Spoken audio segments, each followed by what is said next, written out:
Billy and his parents had just moved to a new house in the suburbs. Billy was eager to move in and get his own room. He picked the bedroom with the big window that looked out onto the backyard. The family quickly got their stuff moved in and then went to bed. The first night that Billy slept in that room, something very strange happened. In the middle of the night, Billy was awakened by strange moans and screams. They seemed to be coming from outside. Billy shouted for his parents, and a few seconds later, they burst into his room. "What's wrong?" asked his father anxiously. "There's something in the backyard," Billy exclaimed. His parents checked and found nothing. They reassured Billy that there was nothing there and sent him back to bed. The next night, Billy heard the noises again. This time they were louder. Billy got the courage to look outside. As he peeked through the curtains, he saw 3 shadowy figures standing in the backyard. They were glaring back at him with glowing red eyes. The figures seemed to point to him as they moved closer to his window. Billy rushed into his parents' room and woke them up. He told them about the figures outside, but when they got up to look, the figures were nowhere to be seen. His parents told him that he must have been dreaming, and he reluctantly went back to bed. The next night, he heard the noises outside his window again. When he turned over in bed, he was horrified to see a bony, skeletal face staring at him through the window. In one hand, it held a long, sharp knife. It was scratching at the window with its other hand. Trembling with fear, Billy quickly put his head under the covers. When the scratching finally stopped, Billy jumped out of bed and cautiously peeked out through the curtains. The 3 figures had disappeared. Instead, there appeared to be 3 freshly dug holes in the backyard. The next morning, Billy's parents decided to call the police to try to make sense of what had happened the night before. The police informed them that, years before, 3 psychopaths had escaped from the local insane asylum. They had gone on a rampage, killing anyone they came across and terrorizing the whole town. The previous owner of the house had caught the crazed psychopaths trying to break into his house through the bedroom window. He killed the psychopaths and buried their bodies in the backyard. The police said that the 3 bodies were still buried there.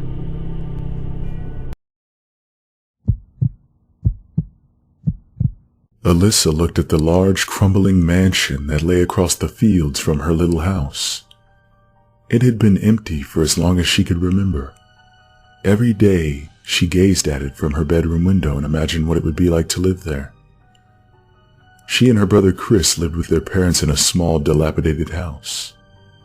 Her family was poor and they couldn't afford to make the necessary repairs.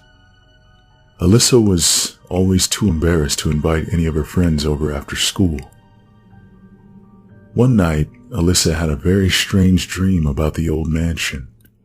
She dreamt that a beautiful young girl lived in the mansion and invited her to come inside.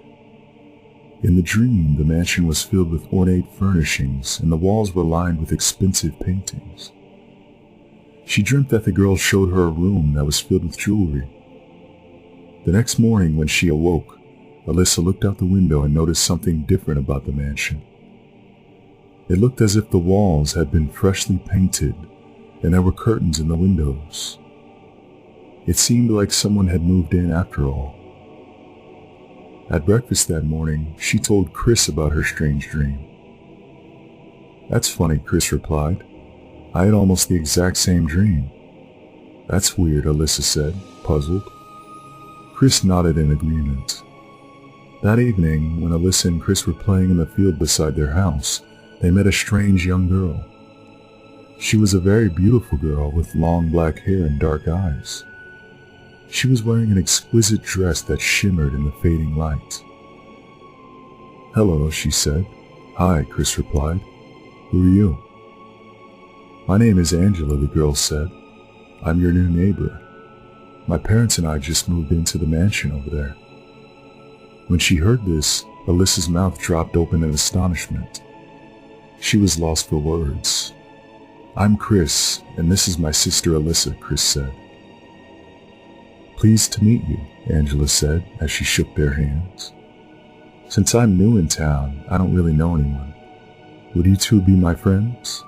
"Of course," Alyssa said eagerly. "Sure," said Chris. "I'm so glad," Angela said. "Would you like to come and see our mansion?" "We would be delighted," Alyssa said. Together they walked through the tall grass until they came to the mansion. Angela opened the front door and they followed her inside. The house was beautiful. It was filled with ornate furniture and expensive-looking paintings adorned the walls. When they went into the living room, they saw an elaborate chandelier hanging from the ceiling. "Hello, Mother. Hello, Father," Angela said. Her parents were sitting on the sofa reading newspapers. They didn't look up as the youngsters passed. "Come with me, Alyssa," said Angela. "I want to show you my playroom. I think you'll like it." She opened a door and ushered Alyssa inside. Alyssa couldn't believe her eyes. It was exactly like the room she had seen in her dreams. The walls were lined with glass cases containing beautiful, intricate jewelry that sparkled in the light. Alyssa couldn't take her eyes off it. She was mesmerized. "Try on anything you like," Angela said. "I'll let you keep whichever one you like the most." Alyssa gasped as Angela left the room, shutting the door behind her. She moved from case to case, examining all the gorgeous necklaces, earrings, and bracelets. She didn't know how much time had passed, but the spell was broken by a loud scream. It came from outside, and it sounded like her brother. All of a sudden, she looked around and saw that the room was changing. There were cobwebs and dark stains on the ceiling. The faded newspaper was peeling off the walls. The lush carpet was gone and the floorboards were covered in mold. The wooden door was rotten and the hinges were rusty. Alyssa grabbed the handle and pulled with all her might. She pulled so hard that the door came off its hinges and fell to the ground with a crash. She went into the living room, and she was shocked to see everything covered in dust. The plaster was falling off the walls. Sitting on the couch were Angela's parents. They were two mummified corpses. Their flesh was rotting off, exposing the bone underneath, and their faces were twisted in a silent, eternal scream. Rats scurried furtively back and forth across the bare floor, which was strewn with trash. In the middle of the room, where there had once been a coffee table, there was a large dusty coffin, and its lid was hanging open. "Chris, where are you?" she cried, as she frantically looked around the room. Just then her brother came staggering down the stairs. He was clutching his neck, and blood was pouring down the front of his shirt. He opened his mouth to speak, but all that came out was a gurgling sound. His throat had been slashed open. Angela appeared on the stairs behind him. She looked much taller, and her face was deathly pale. Her cheeks were sunken in, and her skin was wrinkled. Alyssa's heart sank, and she felt as if she was going to faint. Angela's mouth opened wide, revealing sharp, pointed teeth, tipped with blood. She lunged at Chris, biting into his throat and ripping out a chunk of flesh. Alyssa let out a terrified shriek and ran to the front door. She was dizzy with fear, but she managed to pull it open, and when she got outside, she ran as fast as she could. Tears were streaming down her cheeks, and she couldn't stop screaming. She ran and ran across a field, wading through the tall grass, her heart beating fast and her hair standing on end. Eventually, she reached the safety of her own house. She rushed inside and slammed the door behind her. Then, in confusion, she looked around. She saw the dust, the cobwebs, the rats, the open coffin, and the dead body of her brother lying in a pool of blood on the floor. To her utter horror, she was back inside Angela's house, and there stood Angela, smiling from ear to ear, with blood dripping down her chin. Before Alyssa had a chance to react, Angela grabbed her by the shoulders and pulled her close. The last thing Alyssa felt before everything went black was a pair of fangs sinking into her neck.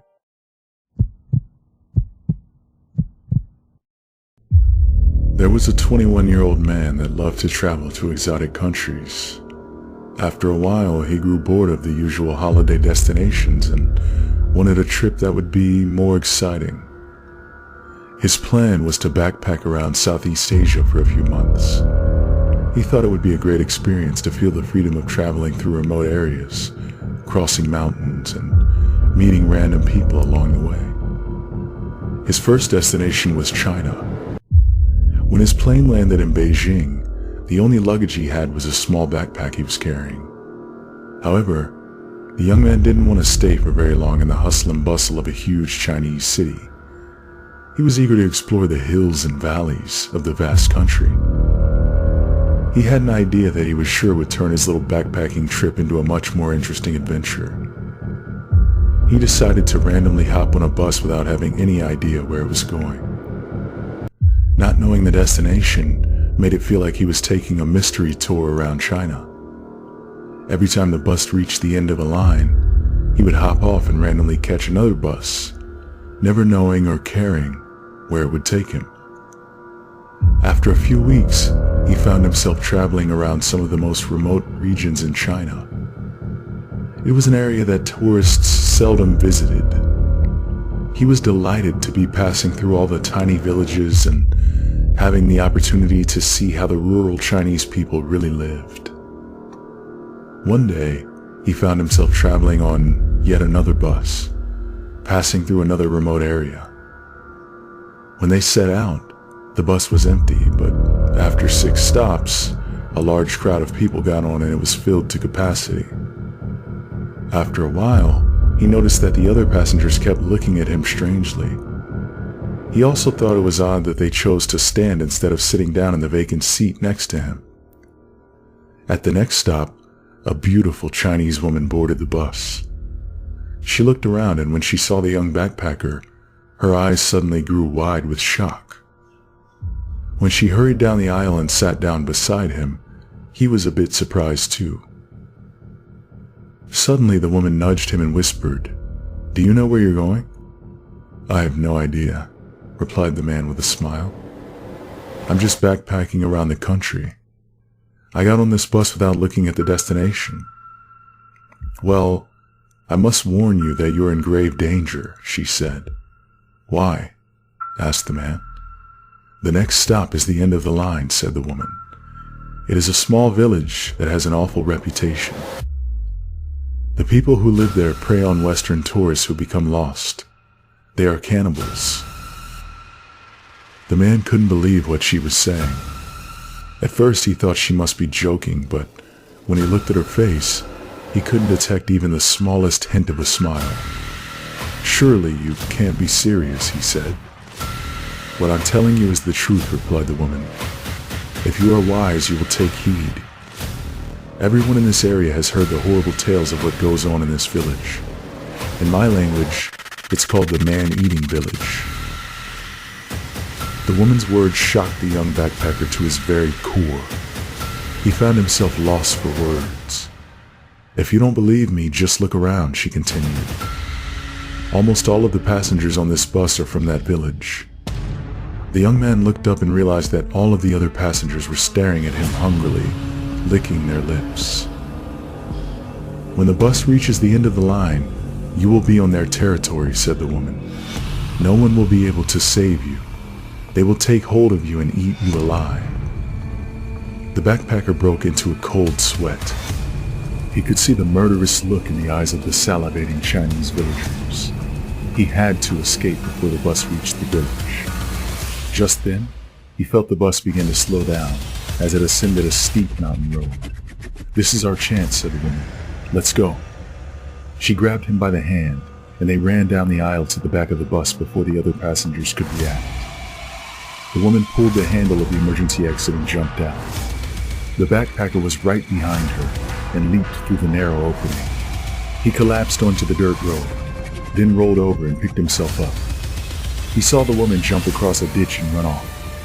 He followed her, running as fast as he could. They escaped into the mountains as the angry yells of the other passengers echoed behind them. The man fled for his life, scrambling up the steep mountain slope, desperate to evade the hungry cannibals who were pursuing him.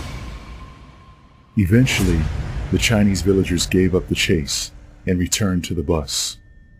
The man was exhausted, but he was overjoyed that he had managed to escape their ravenous clutches.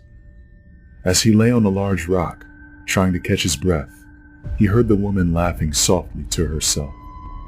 "Now I can eat alone," she said.